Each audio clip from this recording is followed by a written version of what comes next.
di proses 2 kurikulum ya, di K13 dan di kurikulum Merdeka Belajar di Puspur. Dimintai tolong saya ketelingsut diminta nyusun buku tentang pembelajaran untuk punyanya Merdeka Belajar ya, untuk program sekolah penggerak.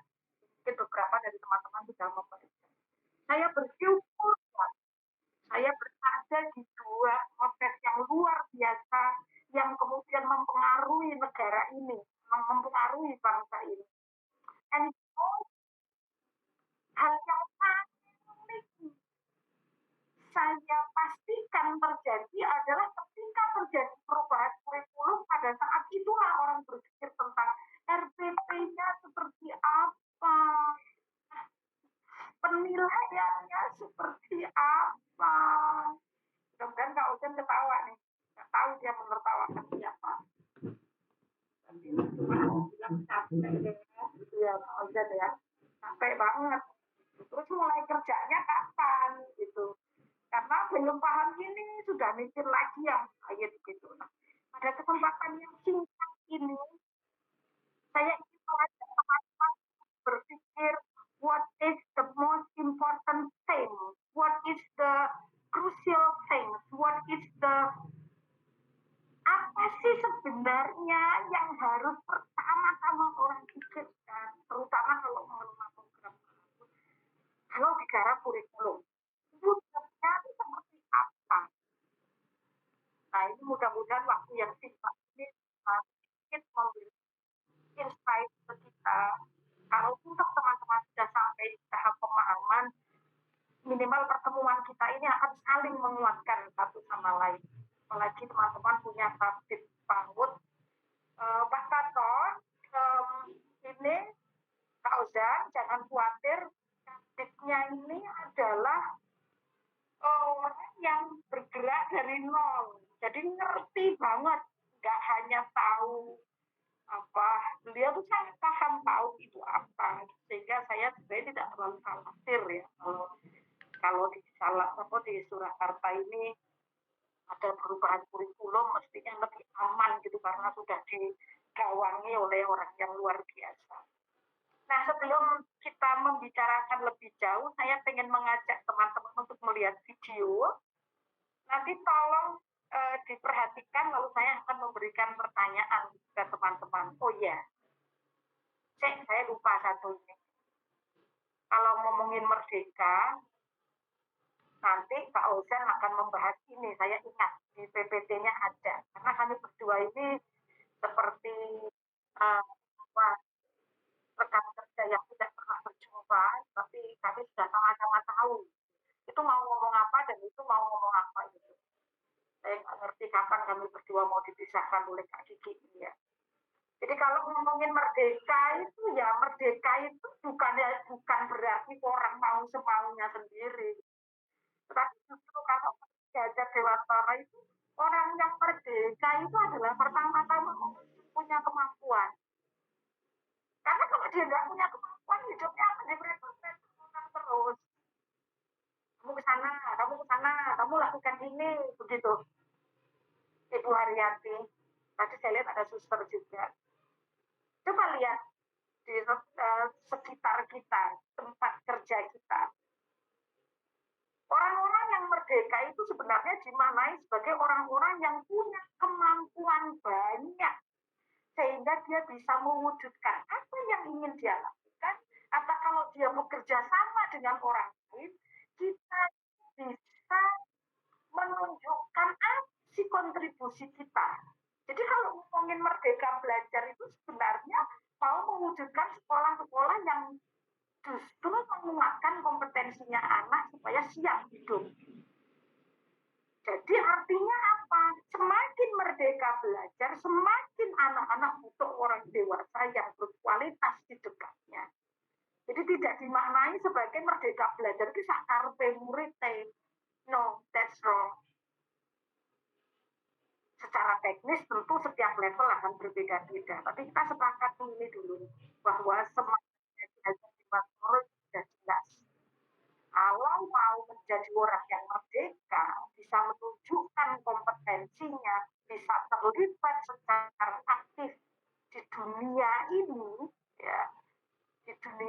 serba nggak pasti ini, maka dipastikan dia harus memiliki banyak kecakapan hidup. Nah, ini nanti akan menjadi pokok bahasan kita. Nah, mari kita lihat video ini.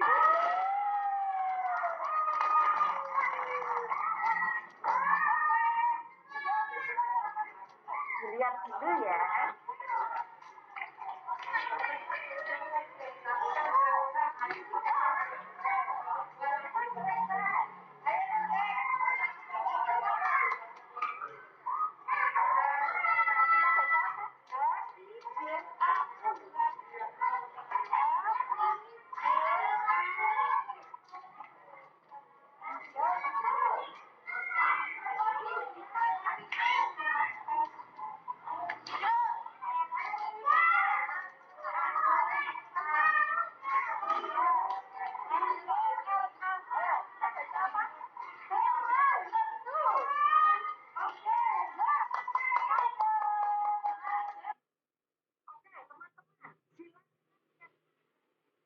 Menurut teman-teman, sekolah ini pakai kurikulum apa ya?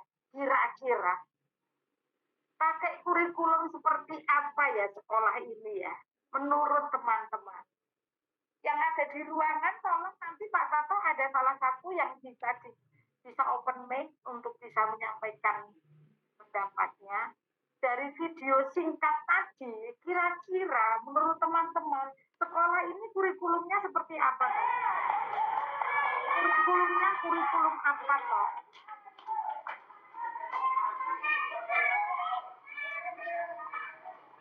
Saya mau pindah ke chat room. Silahkan teman-teman, saya tunggu tulisannya. Ibu Haryati, Ibu Nisku. Kemudian ada siapa lagi nih? Ada teman-teman dari TK Negeri Garuda. Ada dari Kansu Sangkra, halo. Itu ada Ibu Kurniati. Menurut Ibu Bapak, ada Bapaknya nggak ya ini ya? Mau ini pakai kurikulum apa ya? Enggak. Ada yang dari lain ini sampai Surakarta ini. Halo Mbak Supriku. Ada Ibu Kristina, Pak Hanani. Coba kira-kira sekolah ini pakai kurikulum apa ya? Monggo. Saya tunggu di chat room. Ada yang mau menulis? Menurut teman-teman sekolah tadi itu pakai kurikulum apa? Ibu Eko, sekolah ini tadi lain. Halo Suster Claudia, boleh juga menuliskan di chat room. Chat roomnya masih kosong.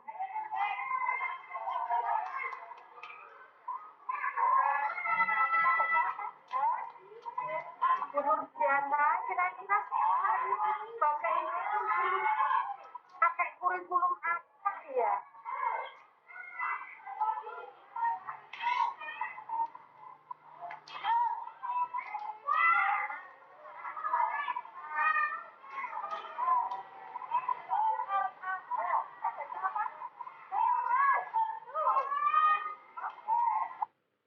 Oke,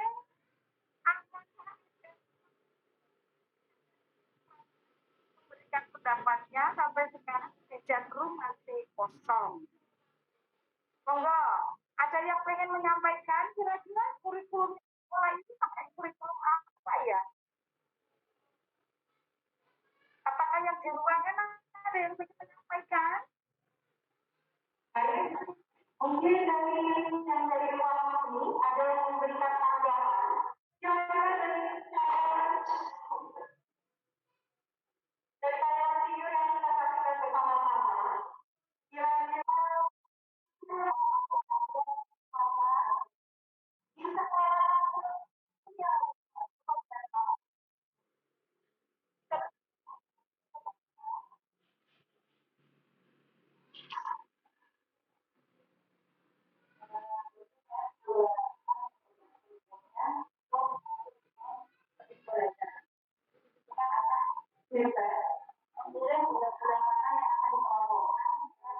memberikan begitu.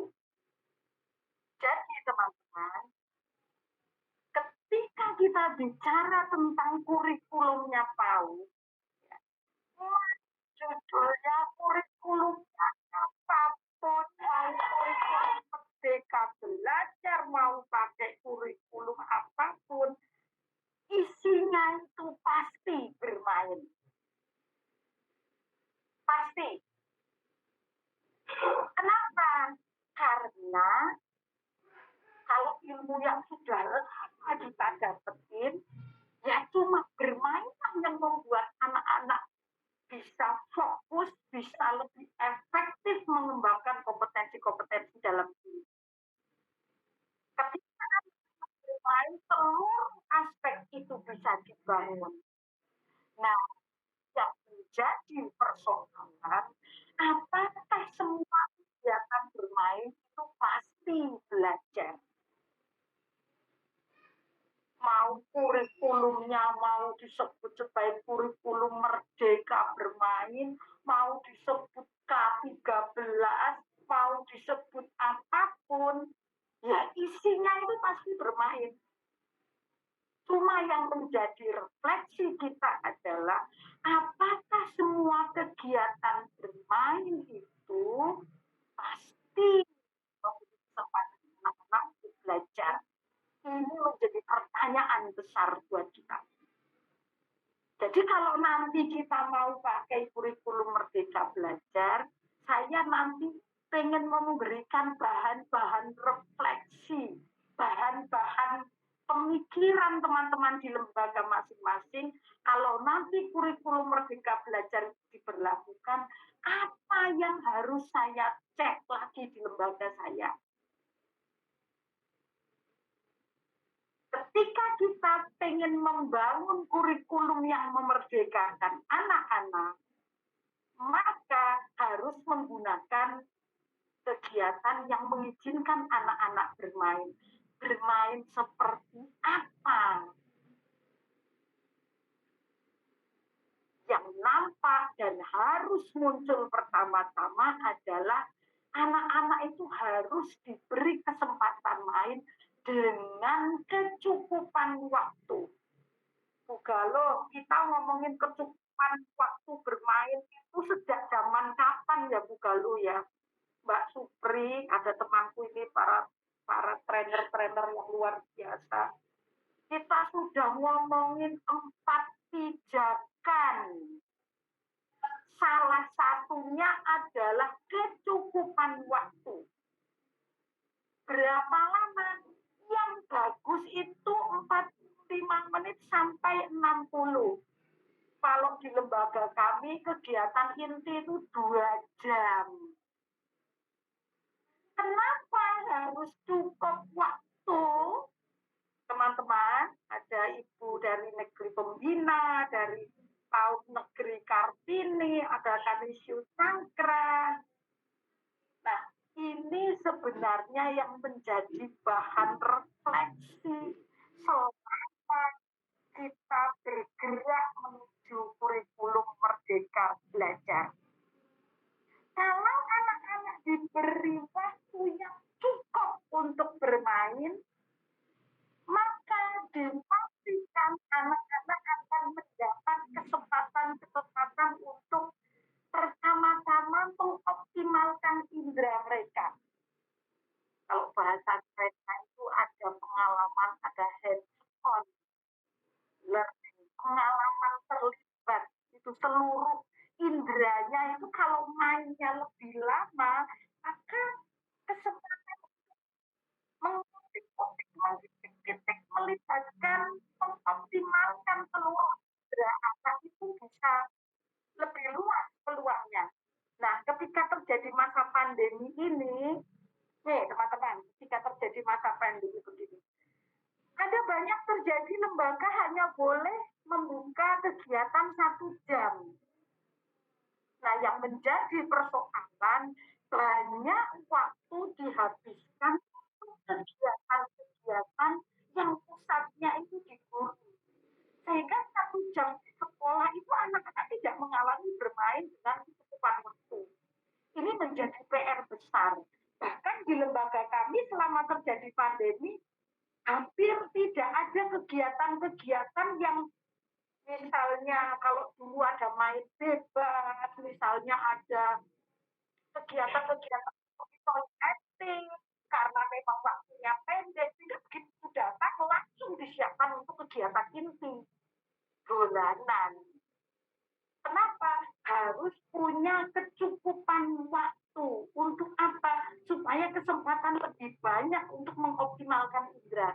Dengan menyentuh macam-macam tekstur, macam-macam suara.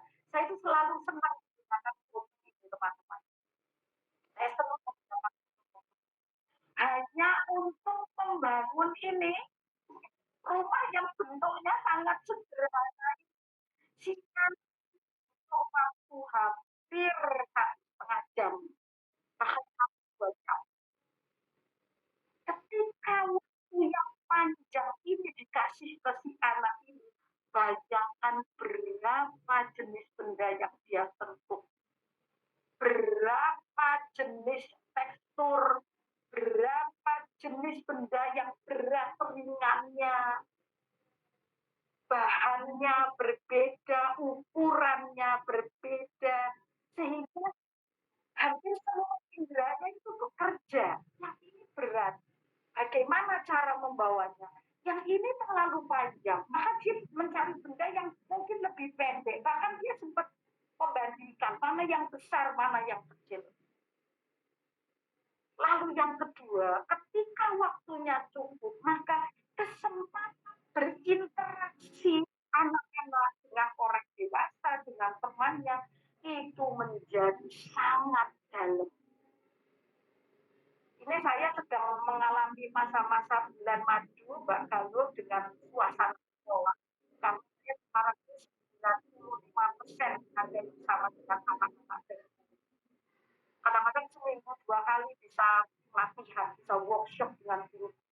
Masuk kelas lihat sesuatu, oke kita pelatihan. Masuk kelas lihat sesuatu, ayo kita diskusi. Kenapa? Ketika anak-anak bergabung dengan orang dewasa, justru saat mereka berinteraksi itulah kita melihat kualitas gurunya itu seberapa. Munculnya di mana nih?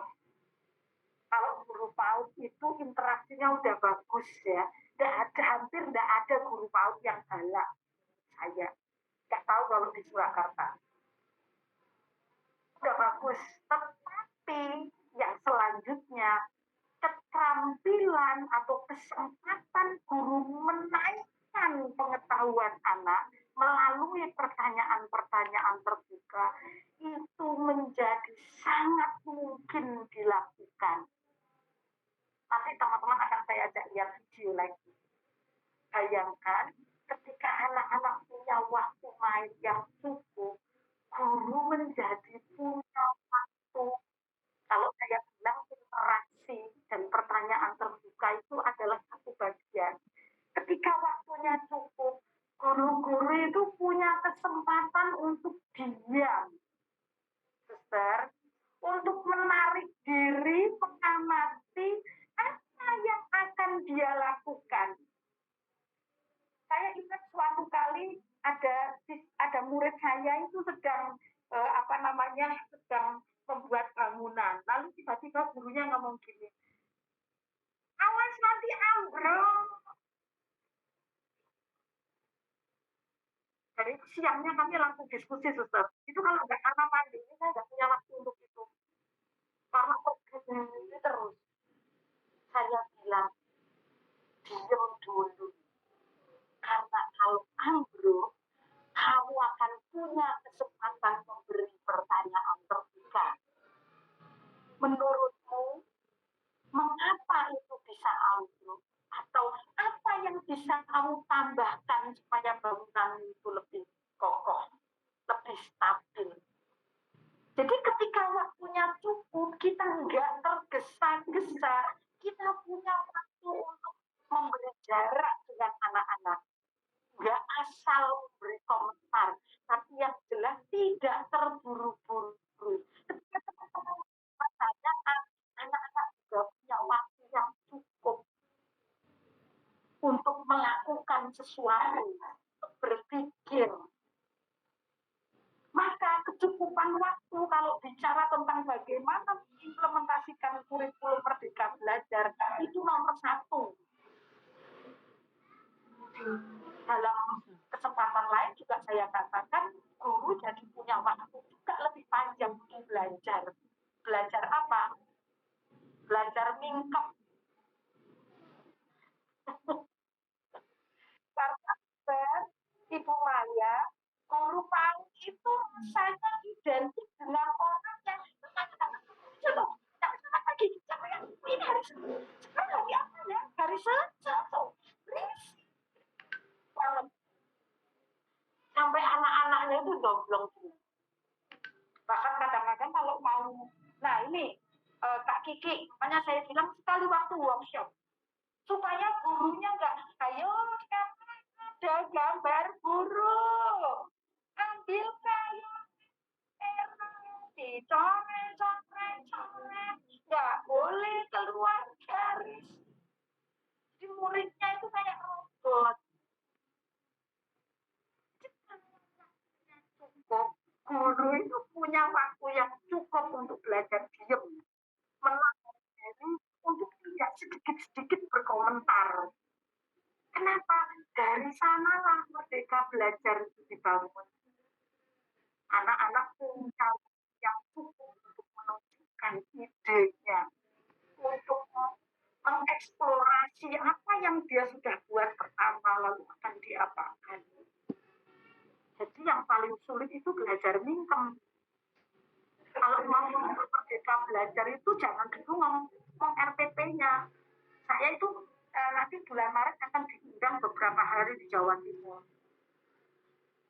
Saya tanya ke panitianya, minta apa? Kita pengen belajar kurikulum operasional sekolah Bu Sisil.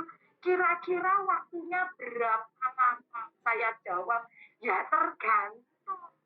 Kalau orangnya sudah paham makna Merdeka Belajar, saya datang langsung ngajak Anda bikin kurikulum operasional sekolah, ya tidak apa-apa. Tapi kalau belum paham esensinya Merdeka Belajar, ya jangan bikin kurikulum administrasinya dulu. Belajar dulu ke Bu Silvi di Semarang itu. Merdeka Belajar ini apa? Jadi ini bukan soal RPP. Mau RPP-nya bentuknya seperti apa? Mau bentuknya RPP-nya K13 nggak salah.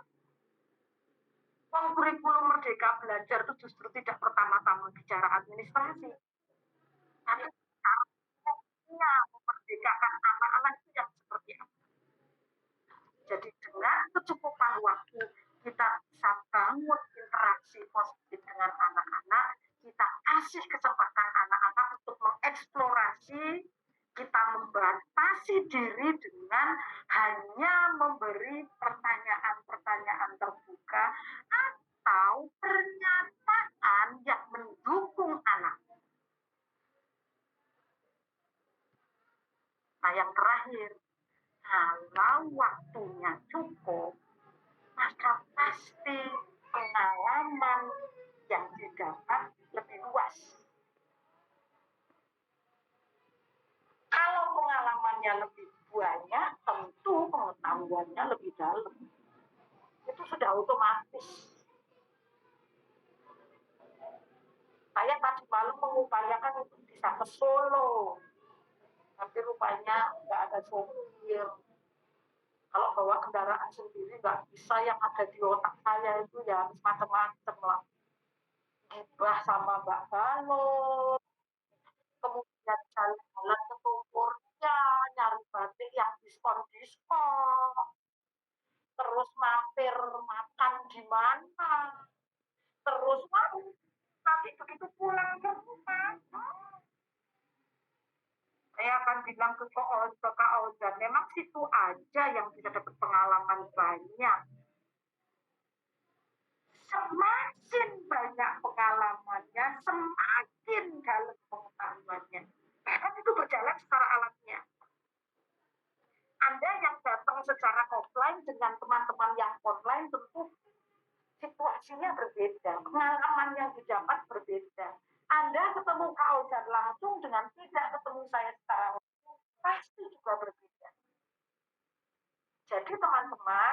merdeka belajar, kalau kita memberi waktu yang cukup, maka selain optimalisasi indera, bisa terbangunnya interaksi, bisa mendukung anak dengan pertanyaan terbuka, kita juga bisa memperluas kesempatan anak-anak untuk dapat pengalaman lebih banyak. Maka merdeka belajar salah satunya ditandai dengan semakin sedikitnya kegiatan yang dikuasai oleh guru. Pusatnya di guru.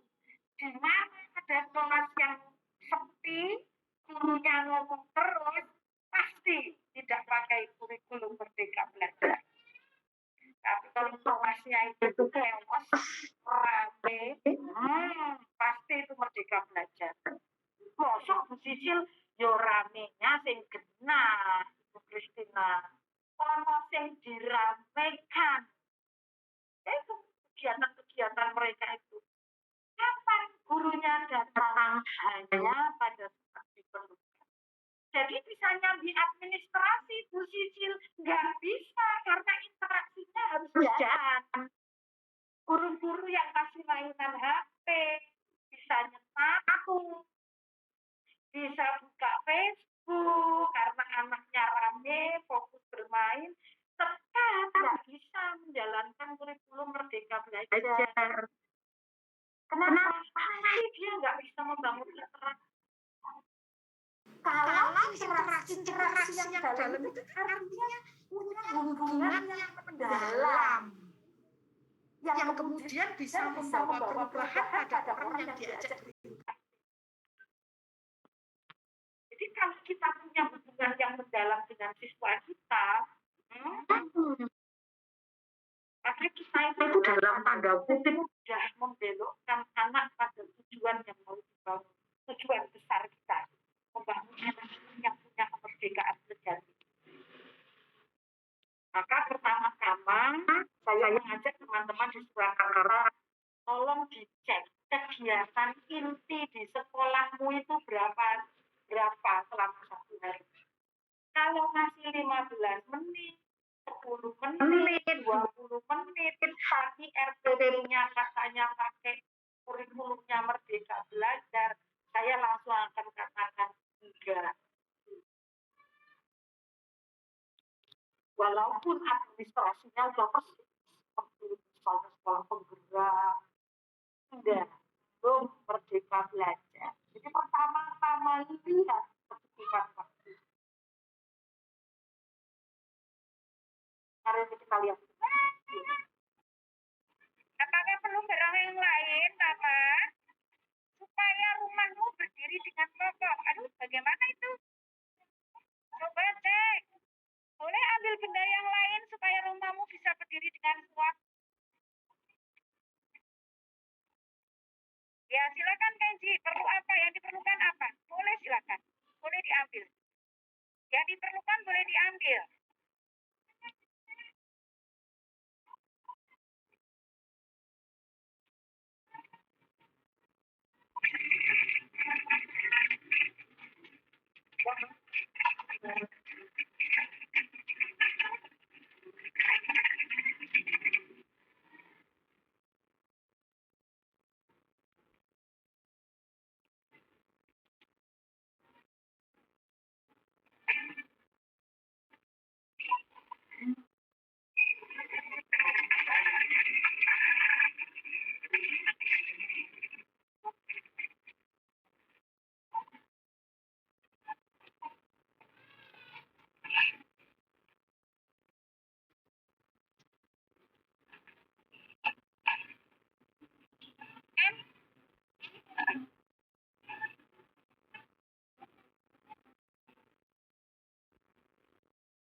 Ya, betul kan, Ji? Ini sebenarnya videonya panjang, Suster. Ada 5 menit, tapi saya harus potong. Nanti waktu saya habis.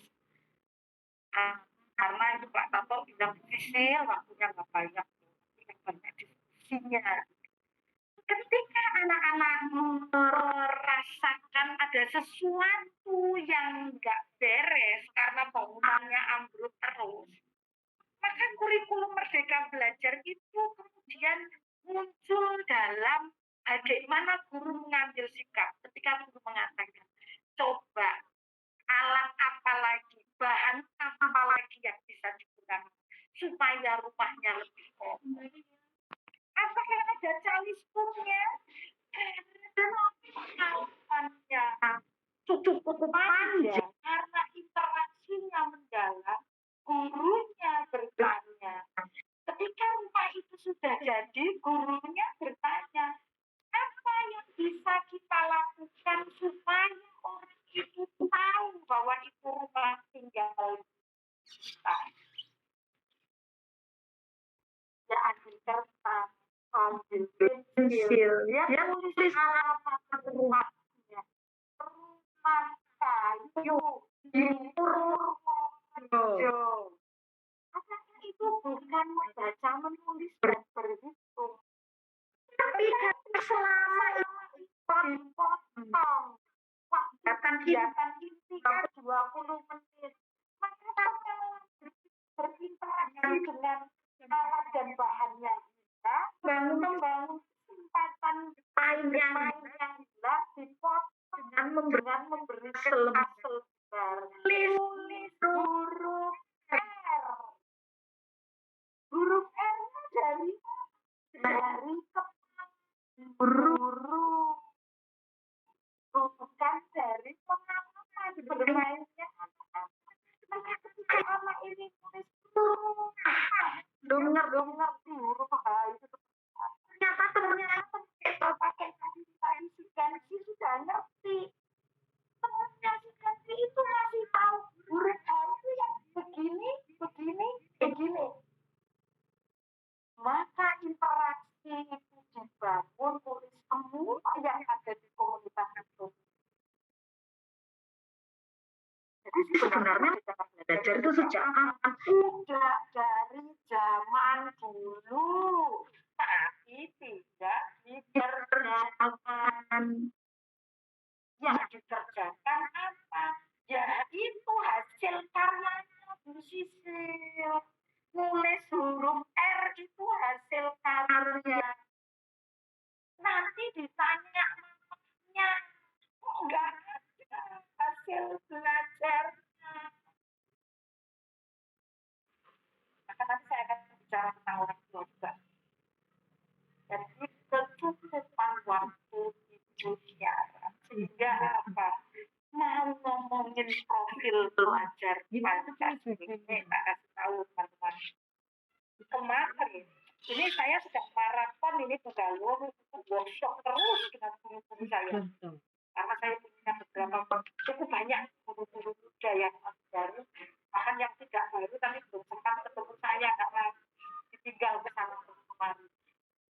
Saya itu mengajak guru-guru saya, Ibu Maya, ya, Putri Rimarti, untuk bedah kaki, untuk melihat kaki, terus melihat CP, terus melihat profil pelajar Pancasila yang ada beriman, bertakwa kepada Tuhan, akhlaknya bagus, berpendidikan, bergotong royong, dan sampai mati. Akhirnya guru saya mengatakan begini, Mbak Silvi, ya, dari dulu kita udah kerja, Neng judulnya belum sampai ke sebutan profil pelajar Pancasila. Saya sekarang dari siapa status saya itu sudah status dasar saya itu dipenuhi dengan kegiatan dari datang itu profil pelajar Pancasila. Nah, kita kembali lagi, ketika kita punya kecukupan waktu, maka untuk sampai ke tujuan pendidikan nasional itu menjadi semakin luas. Ya, kita bisa menemukan anak-anak yang menggambarkan sebagai profil pelajar Pancasila. Kalau di MAU gimana? Kalau di MAU 3 lebih karena ini kan fase dasar ya. Jadi kita lebih mau menguatkan kemampuan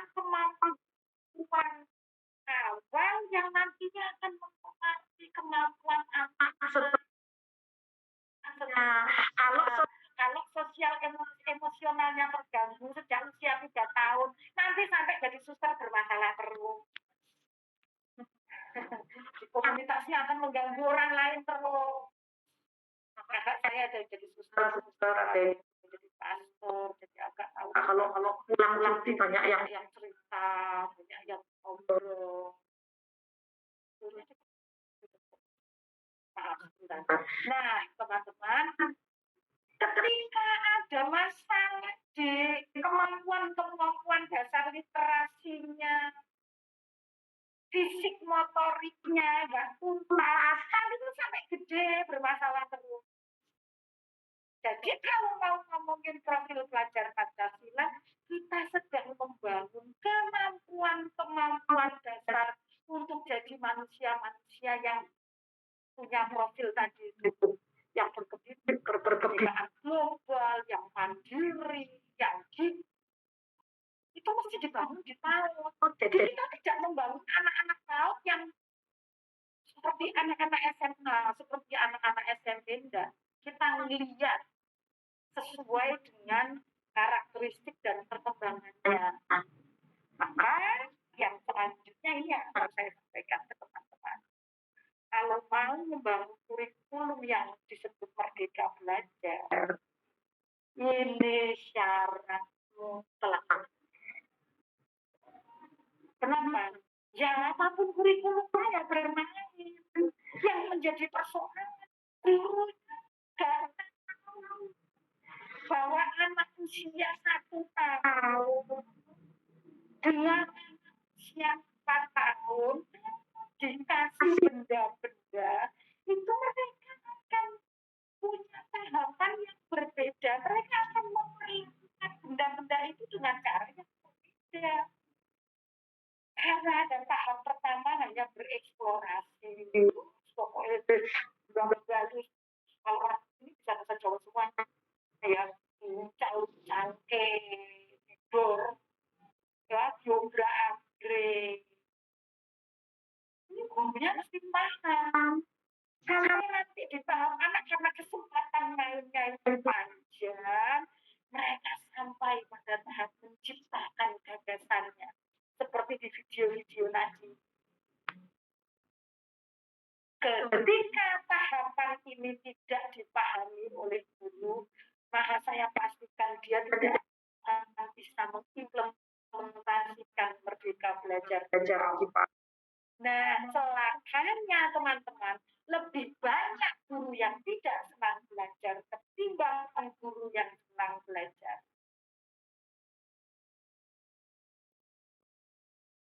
Itu sebabnya saya berusaha hari Sabtu itu anak-anak tidak masuk sekolah, gurunya yang sekolah.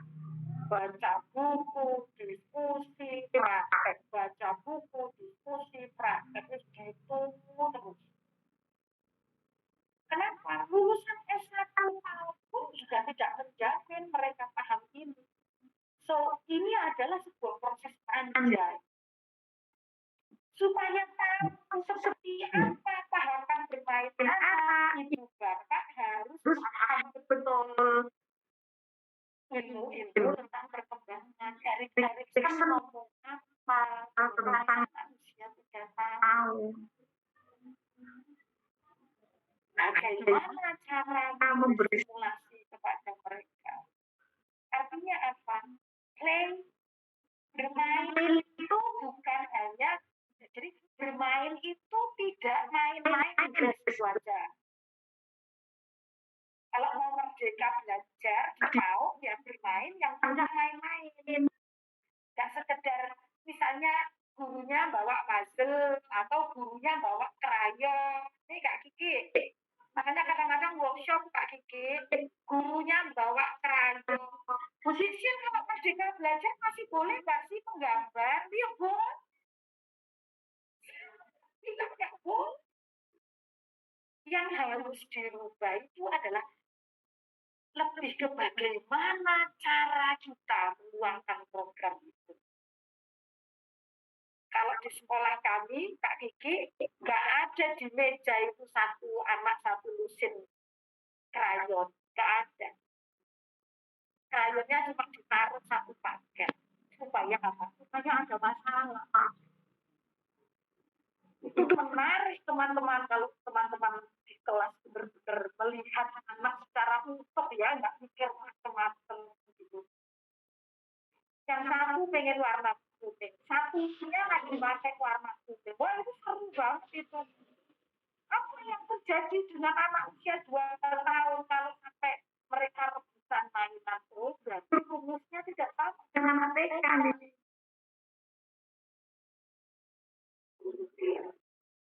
Ya.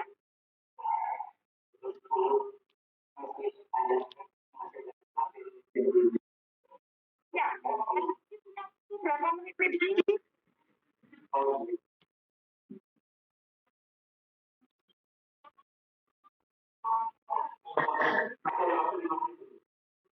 Tuh kan, bukan dikasih waktunya sedikit ya. Ini itu merdeka yang sesungguhnya gitu. Nih, jadi kalau mau sampai ini, ini nggak hari 2 hari loh. Kalau gurunya nggak doyan mempelajari yang seperti ini, merdeka belajar nggak akan pernah terwujud. Bahkan di sekolah kami yang seperti ini dibongkar dengan orang tua murid loh guys. Orang tua muridnya diajak mempercayai supaya nggak ada lagi yang protes-protes dengan kegiatan bermain kita. Yang selanjutnya, mutlak kalau mau merdeka belajar jangan pernah mengabaikan membangun ekosistemnya. Kalau saya sih lebih pada keluarga ya. Ini saya kasih contoh aja, begitu zonanya mau merah. Kami kemarin tanggal 9 Februari langsung bikin partai. Jaga. Kalau tiba-tiba sekolahnya harus tutup. You mesti ngapain di rumah? Orang tua kita recall lagi. Kami itu salah satunya harus. Terus kalau ke sekolah, kalau daftarin anaknya harus datang berdua. Kalau nggak